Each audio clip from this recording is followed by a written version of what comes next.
Hello and welcome everyone. तो कैसे हैं आप सभी लोग। मेरा नाम है युवराज सिंह ठाकुर और मैं आपको वेलकम कर रहा हूं आपके अपने यूट्यूब चैनल युवराज सिंह ठाकुर में। फ्रेंड्स, हम लोग डिस्कस कर रहे हैं द बेस्ट क्वेश्चन सीरीज, जिसमें मैं आपको पढ़ा रहा हूं क्लास 12 केमिस्ट्री।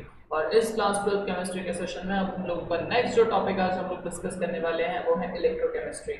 नेक्स्ट, इससे पहले वाले जो लेक्चर्स थे उसमें इलेक्ट्रोकेमिस्ट्री दो पार्ट्स में मैं आप लोगों को मैक्सिमम क्वेश्चंस जो है वो एक्सप्लेन कर चुका हूं। नाउ बिना टाइम वेस्ट के हम लोग डायरेक्टली स्टार्ट करेंगे हमारे नेक्स्ट क्वेश्चन के साथ। And the next and the most important question of the series is what is electrode potential defines standard hydrogen electrode which is referred as She।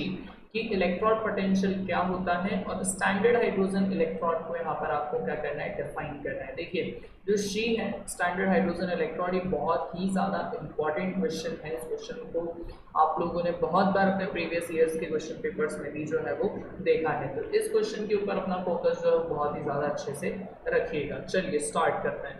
तो the tendency of an electrode to donate or accept an electrode is called electrode potential। कि किसी भी just a minute, give me a minute। Okay, so the tendency of an electrode to donate or accept an electron is called electrode potential। कि किसी भी electrode का, देखिए electrode में क्या हो सकता है, दो चीज़ हो सकती है इलेक्ट्रॉड में। एक तो आपका हो जाएगा एनोड और एक क्या हो जाएगा आपका कैथोड। तो किसी भी इलेक्ट्रॉड का आपका क्या कहूँ मैं, उसके इलेक्ट्रॉन को डोनेट करने की, इलेक्ट्रॉन को एक्सेप्ट करने की। मान लीजिए अगर वो पॉजिटिव है तो क्या करेगा, इलेक्ट्रॉन को डोनेट करेगा, नेगेटिव है तो क्या करेगा, इलेक्ट्रॉन को एक्सेप्ट करेगा। तो उसकी जो टेंडेंसी होगी कि कितने इलेक्ट्रॉन को जो है वो डोनेट कर सकता है, कितने इलेक्ट्रॉन को वो जो है एक्सेप्ट कर सकता है, वो क्या कहलाता है, उसका इलेक्ट्रॉन पोटेंशियल कहलाता है। टाइप्स ऑफ इलेक्ट्रोड पोटेंशियल की बात करें तो दो तरह के इलेक्ट्रोड पोटेंशियल होते हैं। पहला होता है oxidation potential. It is defined as the tendency of an electrode to lose electron to get oxidized. Oxidation potential का मतलब क्या होता है कि किसी भी इलेक्ट्रॉड की इलेक्ट्रॉन लूज करने का जो पोटेंशियल होता है, किसी भी इलेक्ट्रॉड का इलेक्ट्रॉन को लूज करने का जो पोटेंशियल होता है वो आपका क्या कहलाता है, वो आपका कहलाता है ऑक्सीडेशन कहलाता है। Is it clear? मेरे हिसाब से यहाँ तक आप लोगों को बिल्कुल ये क्लियर होगा कि किसी का भी लूज करने का जो पोटेंशियल है वो क्या कहलाएगा, ऑक्सीडेशन पोटेंशियल कहलाएगा। और किसी भी इलेक्ट्रॉन के इलेक्ट्रॉन को गेन करने के पोटेंशियल के बारे में बात करूंगा कि इलेक्ट्रॉन के गेन करने का जो पोटेंशियल है वो अल्टीमेटली फिर आपका क्या कहलाएगा, to gain electron to get reduced, वो आपका कहलाएगा reduction potential. Is it clear to everybody? Hope so it is clear to everyone. चलिए आगे बढ़ते हैं। नेक्स्ट आप लोगों का जो टॉपिक आता है वो टॉपिक क्या आता है, वो टॉपिक आता है आप लोगों का स्टैंडर्ड हाइड्रोजन इलेक्ट्रॉड। ठीक है, so the next topic is standard hydrogen electrode के बारे में हम लोग यहाँ पर बात कर रहे हैं। तो क्या होता है शी या स्टैंडर्ड हाइड्रोजन इलेक्ट्रॉड? तो the electrode whose potential, the electrode whose potential is zero is known as standard hydrogen electrode। it is kept under some conditions। ऐसे इलेक्ट्रॉड जिसका जो पोटेंशियल है वो क्या हो, जीरो हो। जिस इलेक्ट्रॉड का पोटेंशियल जीरो होता है उस इलेक्ट्रॉड को क्या कहा जाता है, उस इलेक्ट्रॉड को स्टैंडर्ड हाइड्रोजन इलेक्ट्रॉड कहा जाता है। और स्टैंडर्ड हाइड्रोजन इलेक्ट्रॉड के लिए कुछ इंपॉर्टेंट जो है वो कंडीशन होती है। वो जो इंपॉर्टेंट कंडीशन होती है उसमें जो सबसे पहली कंडीशन है वो क्या है कि 1 atm का प्रेशर होना चाहिए। प्रेशर कितना होना चाहिए, 1 atm प्रेशर होना चाहिए, यानी कि 760 बार के बराबर जो है वो आपका प्रेशर होना चाहिए। उससे ज़्यादा आपका प्रेशर नहीं होना चाहिए। 298 केल्विन टेम्परेचर होना चाहिए। 298 केल्विन का क्या होगा आपका टेम्परेचर, अगर मैं इसे सेल्सियस में कन्वर्ट करूँ तो 273 से मुझे इसे माइनस करना पड़ेगा, मतलब 25 डिग्री सेल्सियस का टेम्परेचर होना चाहिए। अगर आपको स्टैंडर्ड हाइड्रोजन इलेक्ट्रॉड बनाना है तो 25 डिग्री का टेम्परेचर चाहिए, 1 atm का जो है वो आपको प्रेशर चाहिए, और हाइड्रोनियम एटम का 1 मोल चाहिए, 1 मोल ऑफ हाइड्रोनियम एटम। अब हाइड्रोनियम एटम क्या होता है, तो मतलब सीधी सी बात है, हाइड्रोजन से रिलेटेड कोई भी चीज़ होगी उसका एक आपको क्या चाहिए, एटम चाहिए। हम लोग यहाँ पर बात करें कंस्ट्रक्शन के बारे में तो it consist of a vessel containing 1 mole of HCl in which a glass tube containing platinum foil is kept। Construction किस तरह से स्टैंडर्ड हाइड्रोजन इलेक्ट्रॉड को बनाया जाएगा, तो आपकी क्या होगा, स्टैंडर्ड हाइड्रोजन इलेक्ट्रॉड के लिए आपको कोई भी कंटेनर, कोई भी वेसल चाहिए।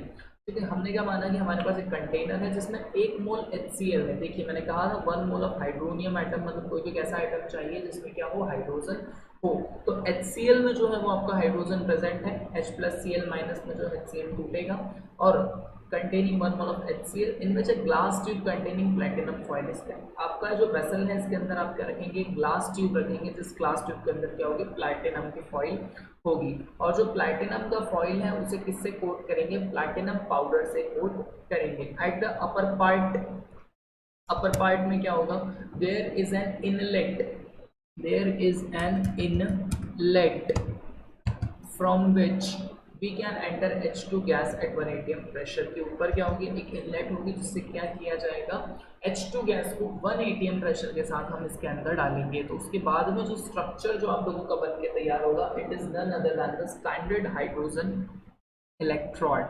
is it clear to everyone?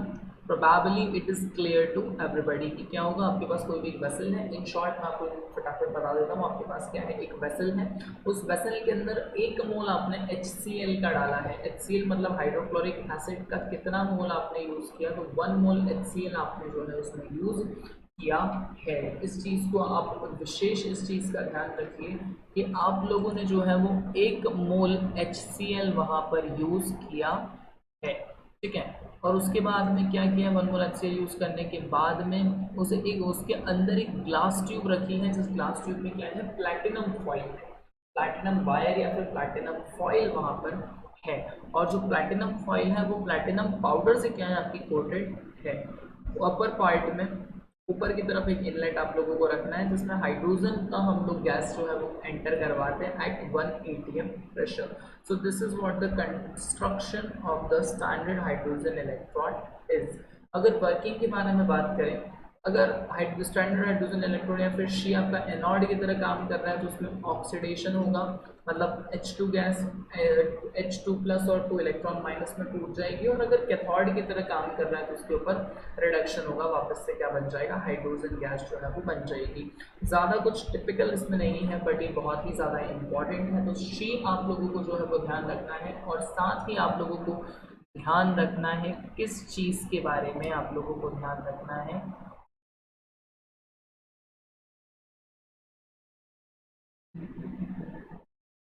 ये आप लोगों को यहाँ पर ध्यान रखना है। और इसका हाइड्रोजन इलेक्ट्रोड्स के बारे में आप लोगों को यहाँ पर विशेष ध्यान जो है वो रखना है। Is it clear to everybody? Probably it is clear to everyone. Next अगर हम लोग चलें तो 5 नंबर की क्वेश्चंस में हम लोग डायरेक्टली एंटर कर रहे हैं। आज का ये सेशन जो है वो लास्ट सेशन होगा इलेक्ट्रोकेमिस्ट्री का। थोड़ा सा जो है वो बड़ा हो सकता है, बट आई होप कि आप सभी लोग जो है वो कॉपरेट जरूर करेंगे। 5 मार्क्स के पहले क्वेश्चन के बारे में अगर हम लोग बात करें, तो पहला जो क्वेश्चन निकल के आ रहा है डायरेक्टली, क्या निकल के आ रहा है, पहला जो क्वेश्चन है डायरेक्टली आ रहा है आपका, what is cell, explain types of cell और एक्सप्लेन ड्राई सेल। कि सेल क्या होता है, कितने तरह के सेल होते हैं, और ड्राई सेल जो है वो आपको एक्सप्लेन करना है। Those devices which converts chemical energy into electrical energy is known as cell. ऐसे डिवाइसेस जो क्या करते हैं, केमिकल एनर्जी को इलेक्ट्रिकल एनर्जी में कन्वर्ट करने का काम करते हैं, उन्हें क्या कहा जाता है, सेल कहा जाता है। इसको आप किस तरह से समझ सकते हैं, तो इसको समझने का सबसे इजी, सबसे बेसिक और सबसे अच्छा वाला अप्रोच या तरीका क्या है कि आप लोगों के घरों में जो घड़ियों के सेल होते हैं, उसे कभी आप लोग खत्म होने के बाद फोड़ करके देखिएगा, उसमें से एक केमिकल वाला पाउडर निकलता है। तो सेल एक ऐसा डिवाइस होता है जो केमिकल एनर्जी को इलेक्ट्रिकल एनर्जी में जो है वो कन्वर्ट करने का काम करता है। केमिकल से क्या बना देता है, इलेक्ट्रिसिटी बना देता है। दो तरह के सेल होते हैं, एक होता है प्राइमरी सेल और एक होता है सेकेंडरी सेल। तो दो cells in which chemical reaction are not reversible is known as primary cells. ऐसे सेल जिसमें केमिकल रिएक्शन जो है वो रिवर्सिबल नहीं होती है, फॉर एग्जाम्पल ड्राई सेल। और सेकेंडरी सेल क्या होता है, तो ऐसे सेल जिसमें केमिकल रिएक्शन क्या हो जाती है, रिवर्सिबल हो जाती है, एग्जाम्पल बैटरी। मतलब प्राइमरी सेल्स मतलब ऐसे सेल जिन्हें हम रिचार्ज नहीं कर सकते, जैसे आपका घड़ी का सेल एक बार खत्म होने के बाद में फिर वो किसी भी काम का नहीं बचता है, we need to throw it out, तो वो प्राइमरी सेल है। और सेकेंडरी सेल के बारे में बात करें तो जैसे कि मोबाइल की बैटरी, लैपटॉप की बैटरी, ये किसी भी चीज़ का बैटरी जो एक बार डिस्चार्ज होने के बाद आप उसे क्या कर सकते हैं, वापस से चार्ज कर सकते हैं, it is referred as secondary cell. तो primary cells are unrechargeable and secondary cells are the rechargeable cells. Next हम लोग बात करते हैं ड्राई सेल के बारे में, तो इसका कंस्ट्रक्शन देख लीजिए फटाफट। तो this cell contain a zinc cylinder which acts, इसके अंदर क्या होगा, आपका एक जिंक सिलेंडर होगा जो कि किसकी तरह काम करेगा, एनोड की तरह काम करेगा। और जिंक सिलेंडर के अंदर क्या होगा, एक पोरस बैग होगा जिसमें कार्बन रॉड को प्लेस करेंगे जो कि कैथोड की तरह काम करेगा। तो देखिए ड्राई सेल के अंदर क्या है, जिंक सिलेंडर आपके पास में है, जिसके अंदर मैंने क्या रखा है, एक पोरस बैग रखा है। इस बैग के अंदर क्या है, मेरे पास कार्बन रॉड है जो कि मेरा कैथोड की तरह काम करेगी, और जिंक सिलेंडर जो है वो मेरा किसकी तरह काम करेगा, एनोड की तरह काम करेगा। कार्बन रॉड और पोरस बैग के बीच में मैंने MnO2+C का सॉल्यूशन जो है वो भर दिया। तो between porous bag and zinc cylinder a paste of NH4Cl plus ZnCl2 is filled. Upper part of the carbon rod is sealed by the metal cap and the upper part of the cylinder is covered by the wax or plastic known as pitch seal. तो देखिए बनाने का तरीका बहुत ही easy है। आपको एक zinc cylinder लेना है जिसमें जिंक जो है वो आपका किसकी तरह काम करेगा, एनोड की तरह काम करेगा। और जिंक सिलेंडर के अंदर एक पोरस बैग में रखूंगा, पोरस बैग मतलब एक खाली बैग में रखूंगा, जिस खाली बैग के अंदर मैंने क्या रखा है, कार्बन रॉड को रखा है। Is it clear? और उसके अंदर मैंने MnO2+C यानी कि मैग्नीशियम ऑक्साइड प्लस कार्बन का जो सॉल्यूशन है वो भर दिया है। और पोरस बैग और जिंक सिलेंडर के बीच में मैंने NH4Cl मतलब अमोनियम क्लोराइड प्लस ZnCl2 मतलब जिंक क्लोराइड के सॉल्यूशन को जो है वो भर दिया, और अपर पार्ट को जो है मेटल कैप से बंद कर दिया। इस तरह से कुछ जो है वो आपका ड्राई सेल बनेगा। और ये जो है उसकी होंगी केमिकल रिएक्शंस। तो ये इतनी ज़्यादा इम्पॉर्टेंट नहीं है, आप इन्हें एक बार के लिए देख लीजिएगा, and if you see them once it is going to get clear to you very easily. चलिए नेक्स्ट हम लोग बात करते हैं the last question of this chapter, last but not least an important questions are there, they are the last but they are not at all least. So we directly talk about define corrosion. Define, first is define corrosion, the second is factors affecting corrosion, and the third is prevention of the corrosion. मतलब ultimately we have to talk about corrosion in this. सबसे पहले अगर हम लोग बात करते हैं corrosion के बारे में, तो process by which the layers of undesirable compounds are formed on the surface of metal on its exposure to atmospheric condition are called corrosion। मतलब क्या होगा कि भैया एटमॉस्फेरिक कंडीशंस की वजह से किसी भी मेटल सरफेस के ऊपर, एटमॉस्फेरिक कंडीशन मतलब सीधी सी बात है ह्यूमिडिटी की वजह से किसी भी मेटेलिक सरफेस के ऊपर एक अनडिजायरेबल लेयर अगर बन जाती है, क्या बन जाती है, अनडिजायरेबल लेयर बन जाती है, तो उस अनडिजायरेबल लेयर को हम क्या कहते हैं, कोरोजन कहते हैं। The electrochemical phenomena in which the upper layer of any metal deteriorates or destroy in presence of moisture and air is known as corrosion। तो ये भी एक तरीका होता है यहाँ पर कि कोई भी इलेक्ट्रोकेमिकल फिनोमेना जिसमें क्या होता है, अपर लेयर होगी किसी भी मेटल की, वो क्या हो जाती है, खराब हो जाती है, किसकी वजह से, मॉइस्चर की वजह से, तो उसे क्या कहा जाता है, कोरोजन कहा जाता है। The most appropriate definition which you think you can select, दोनों में कोई भी दिक्कत नहीं है। कोरोजन को अफेक्ट करने वाले फैक्टर्स कौन से होते हैं, तो पहला होता है मॉइस्चर एंड एयर, सबसे इम्पॉर्टेंट यही रिस्पॉन्सिबल होता है कि भैया एयर की प्रेजेंस में कोरोजन का रेट बढ़ जाता है, क्योंकि मॉइस्चर और एयर इलेक्ट्रोलाइट की तरह जो है वो काम करते हैं। मेटल की प्रेजेंस में बात करें तो भैया अगर जितनी ज़्यादा इम्प्योरिटीज़ होंगी उतना ही ज़्यादा कोरोजन का रेट क्या होगा, ज़्यादा होगा।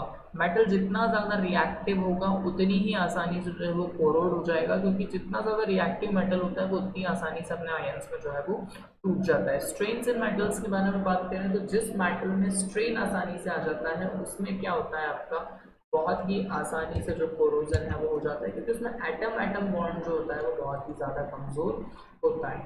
नेक्स्ट पॉइंट के बारे में बात करें, प्रिवेंशन ऑफ कोरोजन, तो भैया there are 4 main methods for the corrosion prevention. First is barrier protection. In this method the surface of metal is coated with paint और grease। आप क्या करते हैं बैरियर प्रोटेक्शन में कि किसी भी मेटल के सरफेस को क्या करते हैं, पेंट और ग्रीस से कोट कर देते हैं, तो जो पॉलिश्ड सरफेस होती है मॉइस्चर को अंदर नहीं आने देती है मेटल में, इस वजह से कोरोजन की प्रोसेस जो है वो रुक जाती है। सेकंड बात करें सैक्रिफिशियल प्रोटेक्शन के बारे में, तो इस मेथड में क्या करते हैं, जो ज़्यादा रिएक्टिव मेटल होती है उसे कम रिएक्टिव मेटल के ऊपर कोट कर दिया जाता है, ताकि जो ज़्यादा रिएक्टिव मेटल हो बहुत ही आसानी से कोरोड हो जाए, और जो लेस रिएक्टिव मेटल है वो क्या हो, कोरोड ना हो। इसका बहुत ही अच्छा एग्जाम्पल है गैल्वेनाइजेशन। नेक्स्ट बात करें तो using of anti rust solution, तो anti rust solution such as alkaline phosphate.